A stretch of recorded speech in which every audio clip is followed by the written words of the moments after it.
स्वागत है लक्ष्मण जी। और बड़े खराब बात पे मैं ये विमर्श शुरू कर रहा हूँ। आप अब दिल्ली विश्वविद्यालय के प्रोफेसर नहीं रहे। जिस विश्वविद्यालय में आपने सालों पढ़ाया, तो जहाँ सालों पढ़ाते हैं तो वहाँ बहुत सपने होते हैं। उसकी एक एक कोने से, उस क्लास के एक एक कोने से आपको प्यार होता है। वो लाइब्रेरी आपको याद होती है, वो आपको रेस्टोरेंट याद होते हैं, वो कैफे याद होते हैं जहाँ आप चाय पीते होंगे, विमर्श करते होंगे। पहली बात तो ये कि आपको अंदाजा नहीं था कि आप जो सच बोल रहे हैं वो बहुत खौफनाक है, खतरनाक है और ये परिणाम आपको झेलने पड़ सकते हैं। बहुत शुक्रिया संजय दा। वो एक शेर है ना कि जुल्म के साये में लब खोलेगा कौन, और हम भी चुप रहे तो फिर बोलेगा कौन। असल में इसी हिम्मत और हौसले से, चूंकि कबीर का जिक्र आपने किया और मेरे सबसे प्रिय कवि कबीर हैं। मैं हिंदी साहित्य का विद्यार्थी हूँ, शिक्षक कल था, आज नहीं हूँ, कल होऊंगा, लेकिन विद्यार्थी हमेशा रहूंगा। तो मेरे प्रिय कवि कबीर हैं, वो कहते थे कि मेरा तेरा मनवा कैसे एक होई रे, तू कहता कागज की लेखी, मैं कहता आंखन की देखी, मैं चाहता सुलझावन हारी, तू देता उलझाई रे, और मैं कहता हूं जागत रहियो, तू कहता है सोई रे। तो असल में ये दौर ही ऐसा है जिसमें हमें जो पूरे एकेडमिक कल्चर में जो रीढ़ की मजबूती के सबक सिखाए गए, जिन कवियों को, जिन साहित्यकारों को पढ़ाया गया, इलाहाबाद विश्वविद्यालय, दिल्ली विश्वविद्यालय, इन सब ने मिलकर हमें गढ़ा है, हमें सब कुछ दिया है। उसी में माहौल बदला, वक्त बदला, तो फिजाएं ऐसी आईं कि अगर आपको नौकरी पानी है तो चुप हो जाइए, अगर आपको परमानेंट होना है तो उनके सुर में सुर मिला दीजिए, उनके खिलाफ मत बोलिए, आकाओं की सरपरस्ती में आप भी दंडवत हो जाइए। ये शर्तें लगा दी गई, और ये शर्तें लगा दी गई कि अब मेरिट से अपॉइंटमेंट नहीं होंगे। तो असल में मैं बहुत संक्षेप में संजय दा इस पूरे प्रकरण को कहूं तो हम लोग तो उत्तर प्रदेश के आजमगढ़ में गाय भैंस चराने वाले परिवार में पैदा हुए, सामान्य किसान परिवार, निम्न मध्यम वर्गीय परिवार। परिवार ने ये पढ़ाई की कीमत समझी तो पढ़ाया, अपना सब कुछ दांव पर रखकर परिवार ने पढ़ाया। इलाहाबाद विश्वविद्यालय के शिक्षकों ने, उस परिवेश ने हमें गढ़ा। हमने अपने मेरिट के दम पर बहुत कुछ हासिल किया। इलाहाबाद विश्वविद्यालय का गोल्ड मेडल हासिल किया एमए में, अपीयरिंग में नेट जेआरएफ क्वालिफाई किया। दिल्ली आए थे आईएएस बनने, लेकिन एकेडमिया का फेलोशिप शुरुआत में थी तो हमें लगा कि पीएचडी भी करेंगे और यूपीएससी की तैयारी भी करेंगे, तो दिल्ली विश्वविद्यालय में पीएचडी में एडमिशन भी उसी समय हो गया। दिल्ली विश्वविद्यालय के हमारे गुरुओं ने हमें गढ़ा है। मैं नाम किसी का नहीं ले रहा हूं क्योंकि बहुत लंबी फहरिस्त है जिन्होंने हमें बनाया है।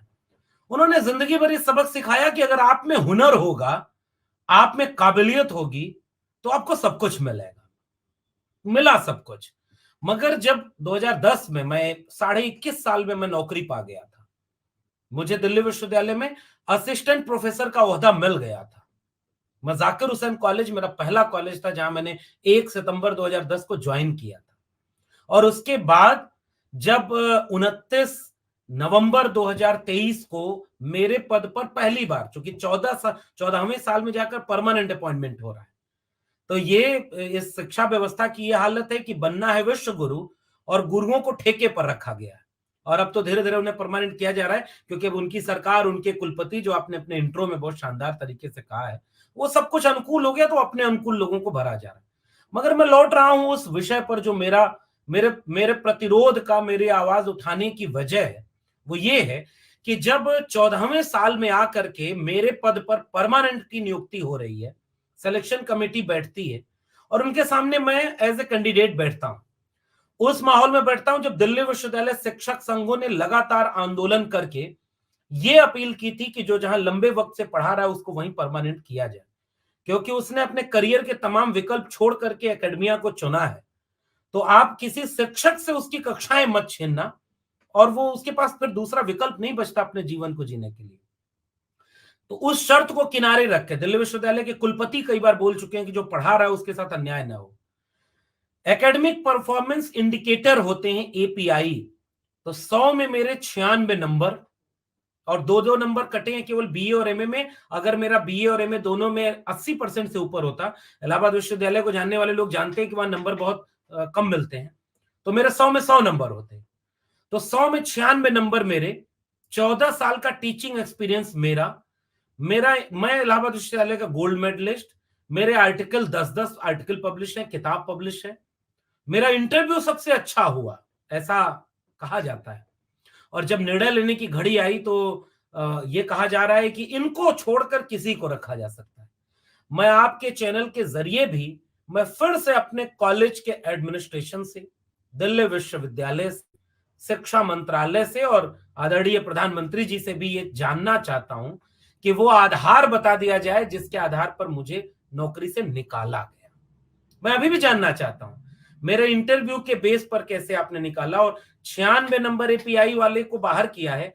और मैं एक्सक्लूसिव आपके चैनल पे बता रहा हूं, जिसको मेरी जगह पर रखा गया है 50-55 नंबर मुश्किल से उसके होंगे, जिनका हायर एजुकेशन में टीचिंग का कोई एक्सपीरियंस नहीं है, जो संघ की शाखा से आए हैं, और जो हमारे प्रिंसिपल हैं। मैं तो जांच कराना चाहता हूं कि क्या मेरे प्रिंसिपल संघ की शाखा के पदाधिकारी हैं कि नहीं। मुझे इससे ऐतराज नहीं होगा, आपका चयन है, आप अच्छे संघ के कैडर हो सकते हैं, बस एक बार देश को बता दीजिए कि हाँ आप वहां से हैं, और कुछ नहीं कहना मुझे।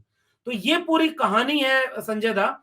इसलिए मैं कह रहा हूं कि ये मेरिट देख करके किया गया सिलेक्शन या रिजेक्शन नहीं है, ये कुछ और है, जिसका सवाल मैं देश के सामने सबसे मिलकर के पूछना चाहता हूं। लक्ष्मण जी, मुझे लगता है कि शायद मैंने देखा नहीं, एक अरसे के बाद एक ऐसा प्रोफेसर देखा कि जिसको हटाए जाने के बाद छात्र छात्राएं, विश्वविद्यालय के प्रोफेसर, कर्मचारी लगातार मूवमेंट कर रहे हैं, नारेबाजी हो रही है, आपको वापस लाने की बात हो रही है।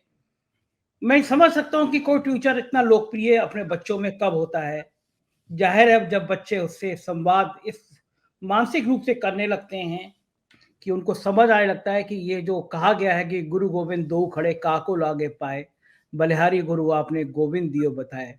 तो जब गुरु इस श्रेष्ठ अवस्था को प्राप्त कर लेता है तो वो बच्चों का प्रिय होता है। और मैंने बच्चों के वो मोमेंट्स के फोटो देखे, तो जाहिर है आप उस अवस्था को प्राप्त कर चुके जहां पे बच्चे आपके साथ खड़े हो रहे हैं।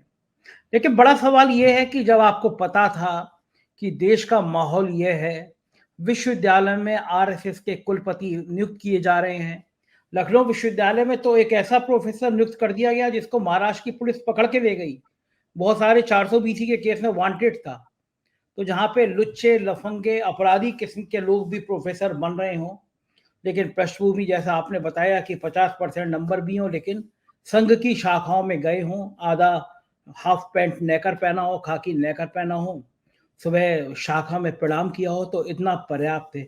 तो जब आपको मालूम था कि ये देश का माहौल ऐसा है, तो आप बिना सोचे, ये सोचे कि आपकी नौकरी चली जाएगी, आप छत्तीसगढ़ में आदिवासियों की बात करने क्यों चले जाते हैं?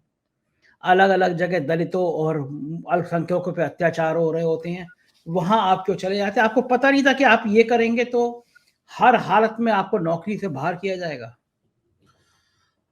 असल में वाकई कहूं तो सैद्धांतिक तौर पर मुझे नहीं पता था कि इस आधार पर मुझे नौकरी से बाहर किया जाएगा, और मैं जानना चाहता हूं कि क्या वाकई मुझे बाहर किए जाने का आधार ये है क्या। मैं अभी भी जानना चाहता हूं, दिल्ली विश्वविद्यालय मुझे बता दे, मेरा कॉलेज मुझे बता दे, क्योंकि मेरे विश्वविद्यालय के कई बड़े बड़े प्रोफेसर, विभागाध्यक्ष टीवी पर बैठकर अपनी विचारधारा की बात करते हैं, सांप्रदायिकता के फैलाने की बात करते हैं, संघ प्रचारक बनकर के, विचारक बन के, राजनीतिक विश्लेषक बन के बहुत खराब खराब काम कर रहे हैं। तो वो राजनीति कैसे कर रहे हैं? असल में 2-3 तथ्यात्मक चीजें हैं। नंबर 1, दिल्ली विश्वविद्यालय का कोई भी शिक्षक सरकारी मुलाजिम नहीं है, यानी कि कोई भी सेंट्रल यूनिवर्सिटीज हो या यूनिवर्सिटीज हो, हम सरकारी मुलाजिम नहीं होते, हम ऑटोनॉमस बॉडी यूनिवर्सिटी के मुलाजिम हैं। इसलिए हमारे ऊपर वो कोड ऑफ कंडक्ट नहीं लागू होता कि आप किसी की आलोचना नहीं कर सकते, आप सरकार के खिलाफ नहीं बोल सकते। ये डेमोक्रेटिक कंट्री में इसलिए ऐसा बनाया गया कि जिन गुरुओं के कंधे पर यह जिम्मेदारी सौंपी गई कि आने वाले कल का भविष्य आप कक्षाओं में रचेंगे, उसके साथ साथ आप एक नागरिक भी होंगे। आप बाहर भी जैसी दुनिया बनाना चाहते हैं, उसके लिए आलोचनात्मक रवैया रखेंगे, यानी ये हमारा अधिकार है। क्योंकि अगर हम दिल्ली विश्वविद्यालय के किसी नियमावली का उल्लंघन कर रहे होते तो 14 साल इंतजार किस काम का किया गया? हम तो कई साल से सामाजिक और सांस्कृतिक जिम्मेदारी जो एक नागरिक की वो भी निभा रहे थे। इसका मतलब हमने कोई नियम कानून नहीं तोड़ा था, नंबर एक। नंबर दो कि अब आप व्यवहारिक पक्ष पे आते हैं कि हाँ, ये सैद्धांतिक पक्ष था। सैद्धांतिक पक्ष था कि मैं उम्मीद करता था कि नियम कानून कायदे के मुताबिक मेरा चयन होगा या नहीं होगा। मुझे नहीं पता था कि मेरे चयन में मेरी मेरिट, मेरा एकेडमिया, मेरा रिसर्च, मेरे विद्यार्थियों का फीडबैक, ये सब कोई मायने नहीं रखेगा। ये मुझे नहीं पता था। मेरे क्लासरूम से फीडबैक लिया गया तो मेरे विद्यार्थियों ने, और आज ये दिल्ली विश्वविद्यालय में शायद पहली बार हो रहा है कि किसी शिक्षक के निकाले जाने पर आज की तारीख जब हम और आप बात कर रहे हैं तब भी मेरे कॉलेज में विद्यार्थी आंदोलन कर रहे हैं। और वो कह रहे हैं, मैं कल गया था अपने कॉलेज में, उनसे हाथ जोड़ के कह के आया कि एक शिक्षक होने के नाते मैं कभी आपसे ये नहीं कहूंगा कि आप अपने करियर में कोई भी कदम ऐसा उठाएं कि आपका नुकसान हो। मैं नहीं चाहता कि आप ये करें। विद्यार्थियों ने पलट के कहा कि सर, हम आपसे न पूछ के कर रहे हैं, ना आपके मना करने पर मानेंगे। ये हमारे भीतर की रीढ़ है, जो हमें गलत लग रहा है उसके लिए हम बोलेंगे, और यही आपने अपनी कक्षाओं में हमें सिखाया है। अब आप बताइए इसका क्या जवाब है मेरे पास? मेरे गुरुओं ने मुझे सिखाया कि अगर गलत है तो गलत के खिलाफ बोलो, यही पढ़ाई लिखाई का मतलब होता है। और विश्वविद्यालय का मतलब ही विद्यालय के साथ विश्व जुड़ा हुआ है, ग्लोबल नॉलेज के सेंटर है ये। यहाँ हर विचारधारा के लोग होंगे, सबकी पढ़ाई लिखाई होगी, वाद विवाद संवाद होगा। तो ये तो मैंने अर्जित किया है। मेरी नौकरी छीन लेंगे, लेकिन दिलों में जो जगह मैंने बनाई, अपनी मेहनत से बनाई, उसे कैसे छीनेंगे? मैंने इस अनुशासन को हमेशा निभाया कि कॉलेज के भीतर मुझे क्या करना है, क्या नहीं करना है। इसीलिए तो आज तक कभी मौका नहीं मिला, वरना ये तो कब का वो करते थे। अब दूसरी बात कि आपने कहा कि क्या आपको पता नहीं था? बिल्कुल पता था। बिल्कुल पता था कि जिस विचारधारा के लिए हम लड़ रहे हैं, उसके लिए ये सारे कदम उठाए जाएंगे। वो साहिर लुधियानवी ने लिखा है ना कि हजार बर्क गिरे, लाख आंधियां उठें, वो फूल खिल के रहेंगे जो खिलने वाले हैं। असल में हमें लगा कि हम शिक्षक होने के साथ एक नागरिक धर्म भी हमारा फर्ज है। बाहर अगर मेरे समाज में आग लगी रहेगी तो मेरी कक्षाएं सुरक्षित नहीं होंगी। बाहर मेरे समाज में गैर बराबरी होगी, नफरत होगी, तो मेरे क्लास में मोहब्बत नहीं होगी। मुझे अगर एक अच्छी क्लासरूम चाहिए तो मुझे एक अच्छा समाज भी चाहिए, और मेरी जिम्मेदारी है कि मैं दोनों निभाऊं। तो इसलिए मैं ना कानूनन कहीं गलत था, ना कुछ था। हाँ, इतना जरूर था कि जो लोग ताकत में हैं वो लोग इसको पसंद नहीं करेंगे। और मैं एक सवाल देश के सामने पूछना चाहता हूं। आपने मेरिट पर चयन नहीं किया, आपने कुछ नहीं किया, तो आप किसका चयन कर रहे हैं? दिल्ली विश्वविद्यालय में शाखा लग रही है, दिल्ली विश्वविद्यालय में परेड हो रही है संघी लोगों की, बड़े बड़े विश्वविद्यालय के पदाधिकारी वो संघ की शाखा में जा रहे हैं, खुलेआम सब कुछ हो रहा है। भाई, लोग तो आरोप लगा रहे हैं दिल्ली विश्वविद्यालय में पैसा लेके नौकरी दी जा रही है। मुझे नहीं पता, दिल्ली विश्वविद्यालय की साख पर अगर ये बट्टा लग रहा है तो विश्वविद्यालय सामने आकर इसका जवाब दे। भाई, मेरे पास प्रमाण नहीं है, मैंने ऐसी कोई कोशिश नहीं की, लेकिन आपके बारे में अगर कोई इस तरह की माहौल बने तो निराश हम भी होते हैं, क्योंकि इसी विश्वविद्यालय ने हमें बनाया है। आप अलग अलग विचार के लोगों को उसमें फलने फूलने देते, लेकिन मुझे बाहर, और मेरा अकेली की लड़ाई नहीं है संजय दा, मेरे जैसे तमाम लोगों को निकाला गया। पूरे देश में उच्च शिक्षा पर हमला किया जा रहा है, पूरे देश में विश्व गुरु बनाने का ख्वाब दिखाकर ठेके पर गुरु रखे जा रहे हैं। बस ये था कि पहले कोई बोला नहीं, लेकिन मैंने चुना कि मैं भी नहीं बोलूंगा तो फिर लब खोलेगा कौन? आखिर नौकरी छीनना था, उन्होंने छीन ली, लेकिन सच तो बोला जाए, ये सवाल तो पूछा जाए। मेरे बाकी साथियों के, मैं हिंदू कॉलेज के एक एडहॉक साथी जो मेरा निकाला गया, उसने सुसाइड कर लिया। उसका नाम था समरवीर। उसके परिवार को कोई पूछने नहीं गया कि समरवीर के परिवार आज कैसा जी रहा है। हे रोहित वेमुला को कैंपस में कैसे सांस्थानिक हत्या का शिकार होना पड़ा है, इस देश में ये चिंता का विषय होना चाहिए कि नहीं होना चाहिए? मैं इसलिए बोल रहा हूं क्योंकि मैं तो जानता था कि यह हश्र होगा। मैं जानता था कि जिनके खिलाफ मेरी वैचारिकी है, वो एक दिन मौका देखकर कमजोर पक्ष पर हमला करेंगे। उन्हें ताकत थी तो मेरे विचार से लड़ते, मेरी नौकरी छीनने का आपको क्या अधिकार था? ये इसलिए, लेकिन फिर भी मुझे लगा कि आखिर हमने यही तो सीखा है।